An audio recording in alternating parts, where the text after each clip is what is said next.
guys, I wanted to do a video today that was a bit different. I didn't want to just sit down and do a talking video. So instead I thought that I would bake some cookies while I answered your questions that I asked on Instagram probably about a month ago. So yeah, I thought that I would bake and talk at the same time, hopefully. If I can do that, we'll see. Alright, so today I'll be making some simple sugar cookies that are hopefully a little bit healthy, but also not, because they gotta taste good too. So if you want to do this recipe at home, I will link the recipe down below, but I won't be telling you all the measurements and stuff today because I want to focus on answering the questions. So the first question was, I'm just reading off my laptop here. First question was, were you excited to move out of home? And somebody else also asked, were you nervous about the whole moving away from your family and living with someone else and all that sort of thing after marriage? So I would say that I feel like I had a mix of emotions. I probably was really excited for one. Really excited for one because obviously I love Chris and I wanted to be with him and all that sort of thing. That's why we got married in the first place. So to live away from home was just that part of marriage, which I knew was going to be a thing anyway. So I feel like I wasn't hugely nervous, rather more excited probably. I would say I was slightly nervous about the whole having to do everything like shopping and washing and cleaning the house and like looking after stuff. I feel like I was a bit sad to leave my family because we have a really close family. Yeah, I think living away from them is definitely a big step and I do miss them a lot, but of course we get to see them because we don't live that far away. But yeah, overall exciting, and I definitely think it was worth it to move out with Chris. So the second question was, what are 3 things you would tell your past self about marriage if you could? One definite thing that I would tell myself and like give advice to other people who are looking to get married soon or want to get married one day, if you're already in a relationship or not, I think that it's really important to save your money. Like, don't go and splurge huge amounts on things that probably aren't necessary. Obviously enjoy yourself still because you're single and you want to have fun. Like, don't just save everything and just sit inside and do nothing. But I would say, yeah, don't spend huge amounts of money because later on when you're married, you're going to want to have those savings as a backup, and also one day if you want to buy a house, you need to have a deposit. Yeah, I think that's an important part of if you're looking to get married one day. I would say save your money now and it will definitely be worth it once you're married to have that money. I'm just going to add my next ingredient and then I will keep talking. The question was, what is the best and worst things about marriage? So I'll go with the best things first. I think it's hard to come up with specific things because I think the whole thing is the best. One of the top things that both me and Chris find is that our favourite time of the day is going to bed. So quite often in the evenings, Chris and I will come home from work or whatever we've been doing all day, like after we've packed up dinner, and we will lay in bed together, either like watch a TV show or have a chat, depends on how we're feeling, I guess. But it's always a fun time. And I think we both find that time to be our favourite part of the day because we just get to chill together and just enjoy being in bed together. And yeah, I don't know, you're able to discuss things from your day, you're able to talk about stuff that maybe you wouldn't talk about with other people, and it's just a really nice time of the day. I think just doing life with your best friend is just amazing, and definitely God has blessed us in our marriage in that way, that we get along really well and we're able to communicate and talk about things and just have fun together. I think we don't take life too seriously, but yeah, I think that's awesome as well. We also tend to do a Bible study together before we go to sleep most nights, if we remember. So I think those are really good habits to have once you're married as well. Okay, let me just get a whisk and then I'll do the worst things.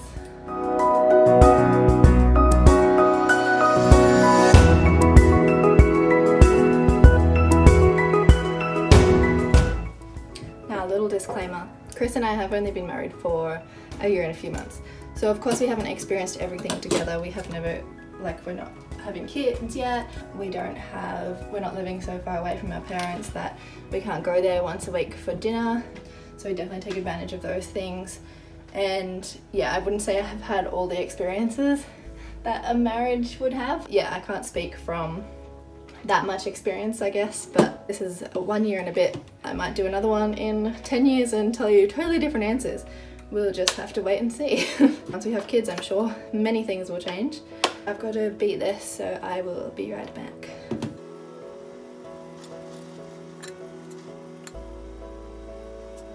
So next question was to answer the worst parts of marriage. So I would say that the worst part is probably having to put up with someone else's habits.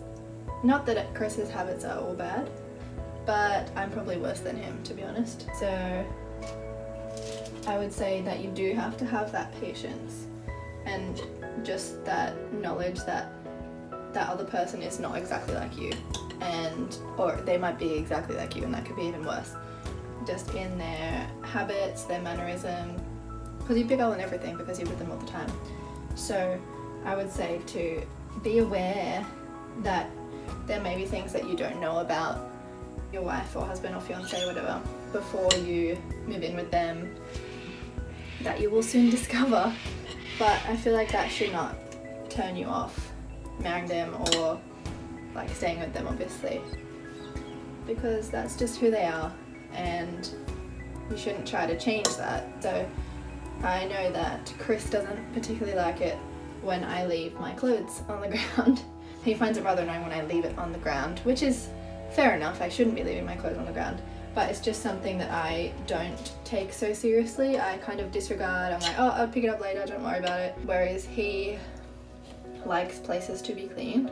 That's something that I've had to take time to learn and watch and fix up, I guess. And of course I still make mistakes because nobody's perfect. But yeah, I would say to look out for those things and work through it with your spouse, definitely. Don't just keep a secret, because that can boil up inside of you and then you can spurt it out one day and it's just come from a tiny little thing that you were concerned about and it turns into a big thing. So I think if you spot something that you find annoying, you need to talk to them about it. Alright, I'm gonna put these in the oven.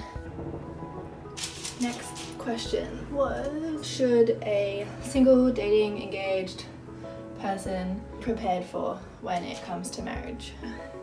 I reckon number one on my list of things that you need to be prepared for is to make sacrifices. I feel like when you're with someone else, you really need to be able to work together, to communicate, and ultimately make sacrifices. I feel like that's something that I've learned from being married for a year and a bit. Personally, Chris and I, we have, well, in my head I have this, I don't know if Chris is actually aware of this, but usually I say if something's gonna cost more than $20, then I'd really like him to ask me about it. Obviously he's an adult, he can make his own decisions, but I will ask him, like, if he's gonna spend some money on something, to just consult with me first, see what my thoughts would be on it. You need to spend time thinking about things that you spend your money on. I would also say patience. You really need to be patient. I already feel that I'm a pretty patient person, but even I still get frustrated.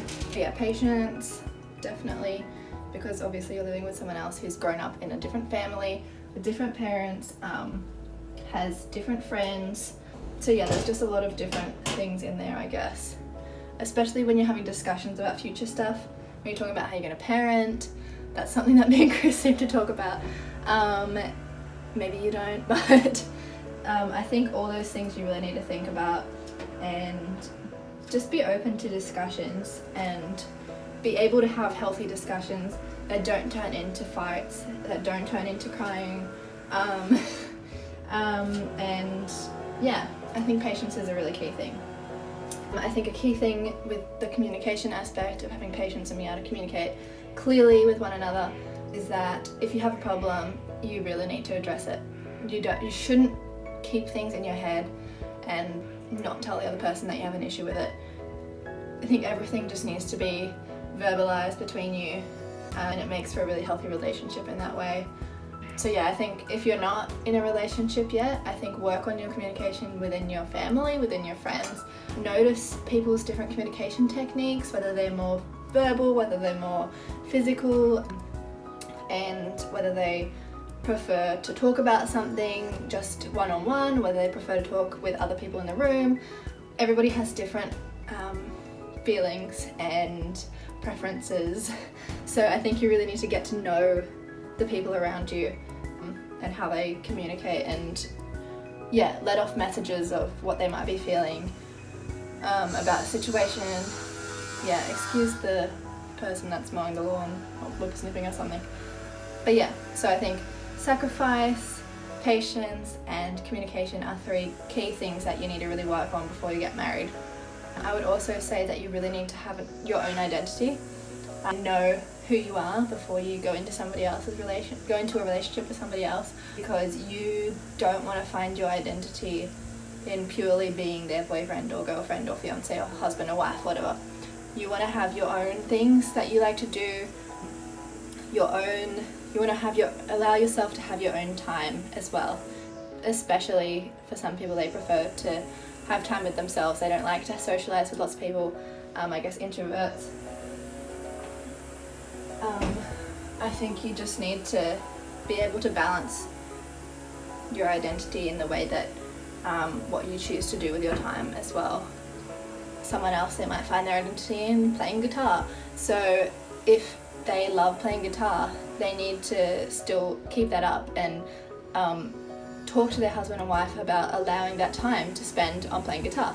Or if they love to read, then there needs to be that time allocated for that, because otherwise it will not happen and you will not be able to, I hope this is making sense, you will not be able to pursue your passions, and that's not healthy. So yeah, that's a key thing for communication as well, I guess. Yeah, I don't think that you should, so for example, Chris plays PlayStation. Sometimes in the night time we have dinner and then he wants to play with his friends on PlayStation. So I have to, in myself, I have learned that it benefits him to spend time with his friends over a platform like PlayStation, because they actually get to talk about things. He gets that social aspect, especially in this time when we couldn't see each other. That is his social thing and he needs that. So I will allow him, I'm not his mother, but I will just sit next to him and crochet, or I will go and watch a YouTube video or whatever. So we have like our separate time as well as our together time, because otherwise chaos will probably ensue if you spend all that time together. I think that you definitely need to know when to take space from each other and to just enjoy things that you enjoy doing individually, and also enjoy things that you do together. But at the same time, there are certain things, obviously I might just go and play the keyboard and sing for an hour or whatever. Obviously Chris doesn't want to do that. That is totally fine. He can go and play PlayStation, he can go and do the puzzle. Like, I think you need to be expecting that the other person won't be with you 24/7, and that they are able to do their own thing, and that's okay. Even if you're married, that's okay, because you are your own person, and I think you should never forget that. I hope that makes sense. I'm speaking from the heart here, people. Alright, these biscuits look so good. Can I just... Delish. Hopefully they taste good. Maybe I should try it.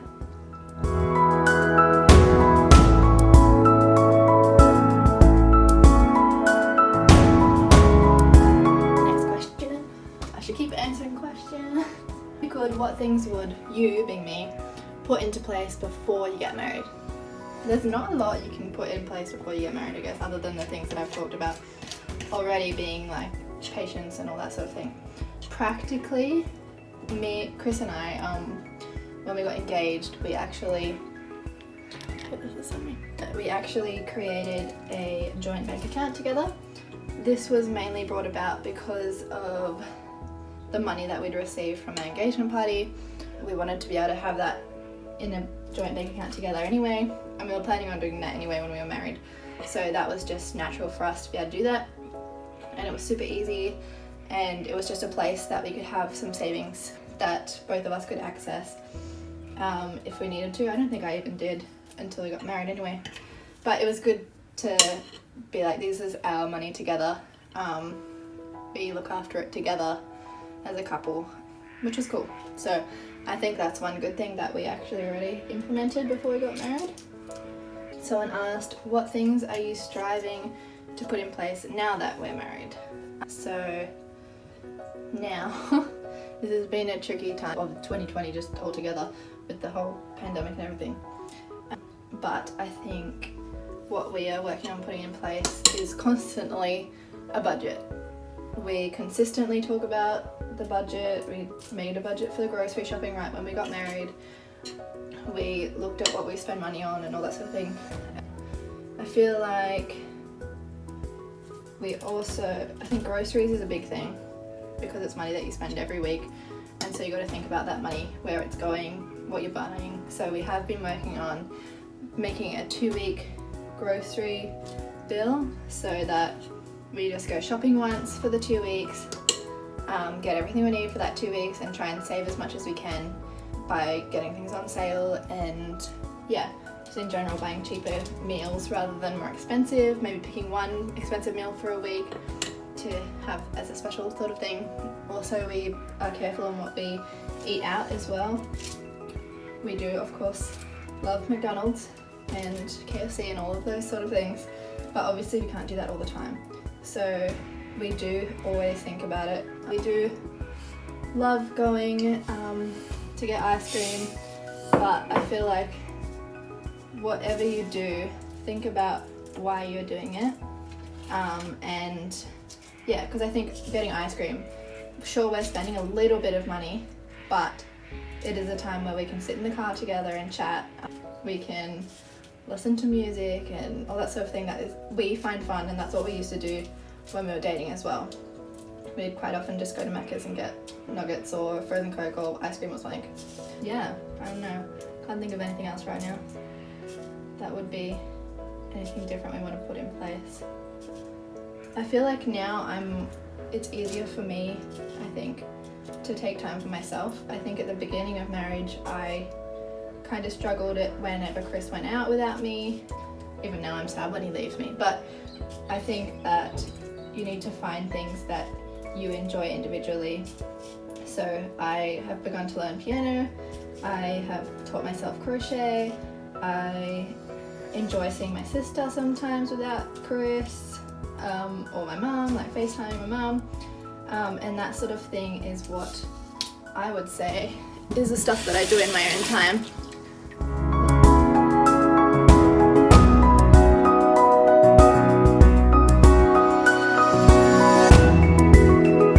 I mean, it wasn't that bad, like I wouldn't cry when Chris left me, but I would always have that feeling of, oh, he's doing something without me.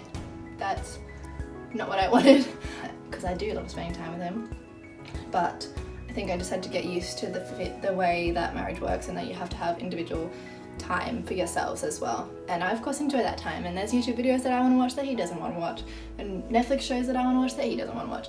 So use all those things that you think he won't enjoy, or he said that he doesn't want to do with you or whatever, and take that time for yourself. So that's actually all the questions that I got asked this time around. If you do want to be able to ask questions to me for my question videos, which I love doing, especially now that I've worked out that I can bake and answer questions at the same time, follow my Insta. I'll link it down below. It's at _Kate, K-A-I-T, Daniel, D-A-N-I-E-L, and follow me there. I post pretty regularly. I'm trying to post more, and I just want to say thank you for over 100 followers on Instagram. I know it might be a small amount for some of you people that maybe have like 100k followers, and I'm only on 100. But guys, I really want to just appreciate you, and I appreciate all the support for creating this YouTube channel, and all the lovely comments that you guys have left me, and yeah, just the encouragement. It really keeps me going, and it really makes me excited to make YouTube videos. Also comment down below if you have any further comments or questions that you'd like me to answer, and I'm sure I'll get back to you. I will show you the biscuits when they come out of the oven, and that recipe will be linked down below. So here are the finished product. Yum. Oh. That's all I can say. So I did just some sprinkles on these ones. I was going to do sprinkles for all of them, but then I've already put those ones in and forgot about it. So now we have half sprinkles and half not sprinkles. I don't know, some people might not want sprinkles, who knows. And I have this Whopper that I've made just for Chris. Caitlin's tips. Here you go. I'll give you a tip. Bake. I have learned that Chris loves it when I bake for him, and I think he will be very happy with this, and we will share it with our friends at Bible study tonight. So yes, I made him a very special one. Hopefully he enjoys it. Maybe I'll get his reaction on camera and add it to the end of this video. We'll see how we go. Alright guys, don't forget the I've been talking too much clearly. I hope you guys enjoyed this video. If you did, give it a thumbs up and click the subscribe button if you'd like to. Be praying for you. See you in my next video.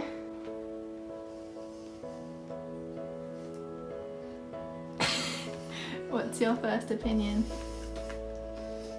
Amazing? Very yummy. That's good. And it's all gone.